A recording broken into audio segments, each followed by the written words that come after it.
भोजपुरी के power star Pawan Singh का बयान मनीष कश्यप को लेकर आ गया है। जी हां दोस्तों, आप सभी को बता दें कि पावर स्टार पवन सिंह तेजस्वी यादव को दे दिए हैं जवाब और आ गए हैं मनीष कश्यप के पूरा सपोर्ट में। और दोस्तों, आप सभी को तो पता ही है, पवन सिंह का जलवा, दुश्मन कांपने लगते हैं पावर स्टार पवन सिंह का नाम सुनकर। वैसे में तो दोस्तों, अब पावर स्टार पवन सिंह मनीष कश्यप के लिए कुछ भी कर सकते हैं। देखिए कैसे ट्रेन पकड़ कर जा रहे हैं पावर स्टार पवन सिंह मनीष कश्यप को बचाने। वहीं पर सभी लोग मनीष कश्यप की तरफ से आ गए हैं। और दोस्तों, मनीष कश्यप का कोई बाल भी बाका नहीं कर सकता है। देखिए, हमारे देश के करोड़ों लोग मनीष कश्यप के लिए कुछ भी करने को तैयार हैं।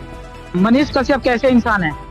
अच्छा बढ़िया बढ़ेगी तो मनीष भैया के इशारे पर हम लोग सारे व्यवस्था को। तो दोस्तों, अब बहुत जल्द ही मनीष कश्यप को छोड़ दिया जाएगा, क्योंकि इतने लोगों को देखकर अब तेजस्वी यादव भी जान चुके हैं शायद गलती कर दी मनीष कश्यप से उलझ कर। क्योंकि दोस्तों, पावर स्टार पवन सिंह का मनीष कश्यप के लिए सामने आना कोई छोटी मोटी बात नहीं है। तो दोस्तों, यही थी खबर की पूरी जानकारी। उम्मीद है आपको अच्छी लगी होगी। तो दोस्तों, जुड़े रहिए एक्साइटेड भोजपुरी न्यूज के साथ। मिलती रहेगी आपको पल पल की खबरें। अजी तलवे चाट कर नहीं चमके, मेहनत वाली बात है।